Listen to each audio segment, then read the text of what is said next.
Okay, so let's look at those notes. C major 7. If you go up a fifth and you play major pentatonic, you'll get G major pentatonic. So let's look at that. If you play a C, a superimposed G on top of it, G major pentatonic. G is the fifth of C, A is the 13, B is a major 7, D is a 9, E is the third. It can make some really nice sounds. I think that's what's happening here if you look at those notes. Let's continue on to the next bar of music. E minor, D6 over E, which sets up the A minor. The E minor, those are all G major pentatonic or E minor notes, okay? A to B, D to E, G, B, G, A, B, and right here on the what am I calling that? E11, sorry, on the D over E, D6 over E, there's a B minor 7 triad, F sharp, D, B, A. Okay, again, all notes. He's highlighting, I think, the F sharp there, which really makes that. Let's get back to A minor, the next bar. Oh, I'm sorry, let's finish up that first.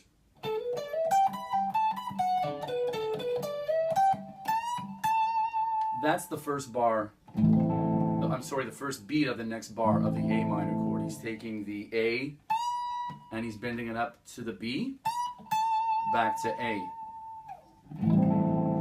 Right here, he shifts position. He plays an open E. I think they give his hand a minute to go from playing way up here to playing down here. On this A minor, E, A, B, bend the B up to C, half step, bend. Next chord is a G6.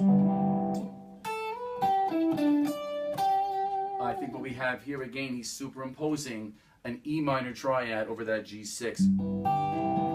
If you look at the notes of G6, you'll see that the E minor triad is in there. The E, the B, and the G are in there. So you take the A, slide it up to B, G, E, D. There's that fifth thing again. I think that's what he's thinking there, at least. Only Larry Carlton knows for sure. That takes us into bar 12 with a very interesting lick. And again, we're playing an F chord here. Go up a fifth, play major pentatonic. You'll get C major pentatonic. Okay, those are all notes from C major pentatonic. They're just played in a very, very clever and cool way. He's just taking this kind of a C triad and he's pedaling. He's holding that E underneath now. There's the E. Let me give you these notes. G up to C. You're right in position here to play C. Everybody knows that position.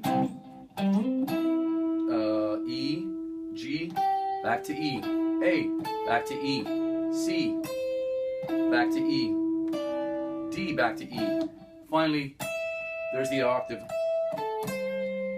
E, octave, A, C.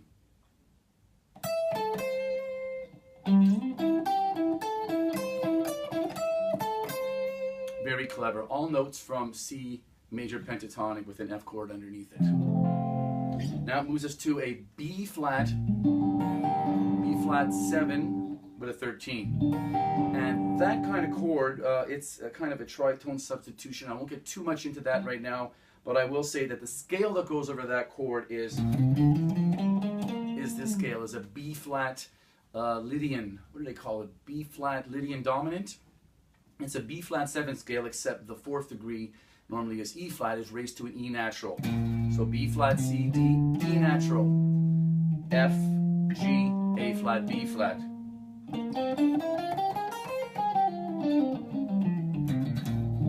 And the lick right here is what's happening here? Those are thirds.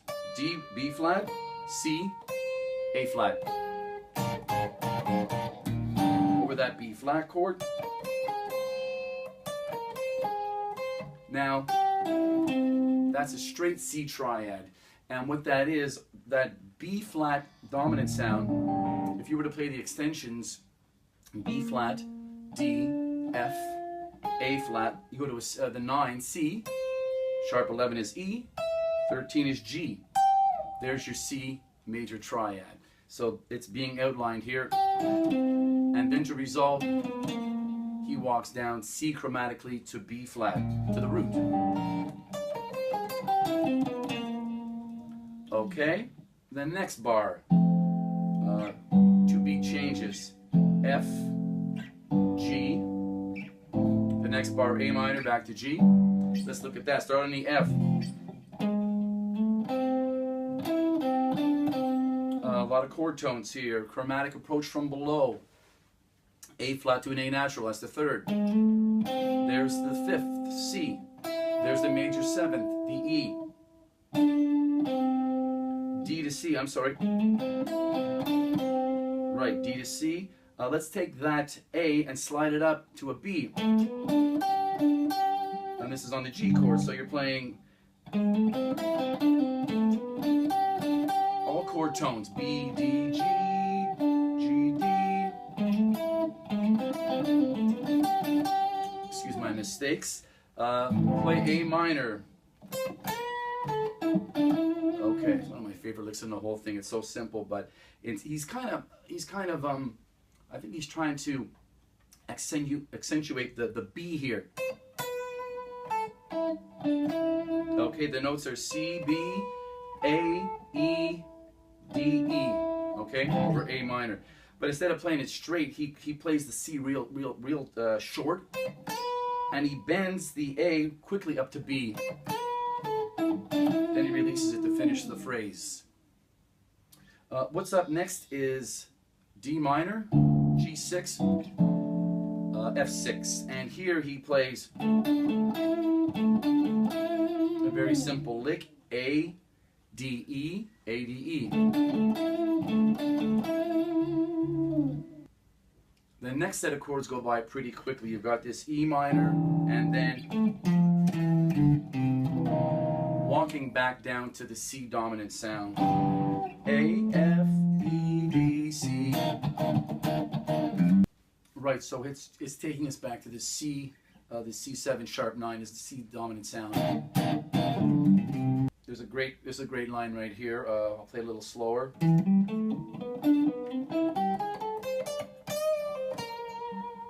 What we have here is a lot of chord tones and a lot of ways of getting into chord tones, and that's a whole other kind of lesson in itself. But basically, E to G chord tone, A walk up to a B, play a scale above, play this chromatic below. You're really trying to get to C there, right? You really want to land on C. That's, I think, was where he's going here, and he's going to walk up the triad. So E, G sharp to A, C, D, bend up a semitone, that blues, landing on a B flat with some vibrato, and that's the flat 7.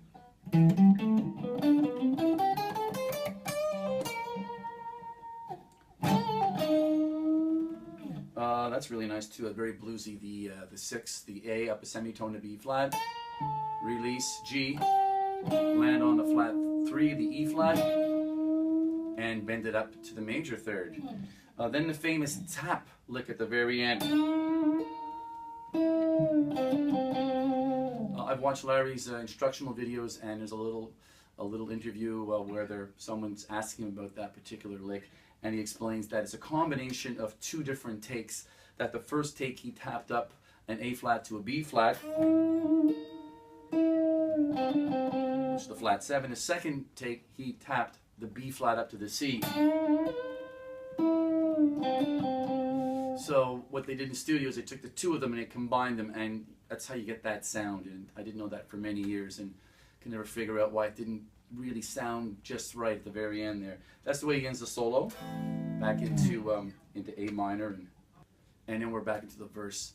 I hope you enjoyed the analysis. Again, this is just the way I'm interpreting what I think is happening here. Only Larry Carlton knows for sure, and who knows, he could have just been played this off the top of his head, but it still remains for me one of the top guitar solos ever in the history of electric guitar, at least.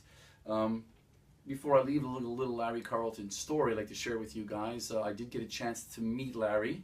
Larry didn't get a chance to meet me, and what happened is went to see a show, and it was great. He came here with Steve Lukather, and it was just amazing. His son was playing bass, and after the show, I knew the promoter, and he said, listen, if you want to meet him, just go and hang out backstage. There's an exit where they're going to come out to get into their van, right? So I did that. I waited about maybe a half hour. It felt like an eternity because I had to be back at my gig, and I was running late. And I pleaded with my band leader and the manager where I work if I could miss the first set, can they do it without me? And he said, we can, but you can't miss the second set. And literally, it was minutes. I mean, I kept looking at my watch. I ordered a taxi. It was on standby in the parking lot. I'm behind the venue, waiting for them to come out. They, you know, the rest of the band comes out. Finally, Steve Lukather comes out, Larry Carlton. It's like, oh, he gets rushed by everybody, signs autographs. I'm looking at the seconds. He was signing an autograph for someone. You can see him in this picture here. I just put my arm around him and I asked someone to take a picture of us. And I literally grabbed my phone and I ran to the taxi. So I met him. He never got to meet me. It was still a great honor. Thanks for watching, guys, and we'll see you. Thanks for checking out my Facebook and my YouTube, and I'll see you all next time.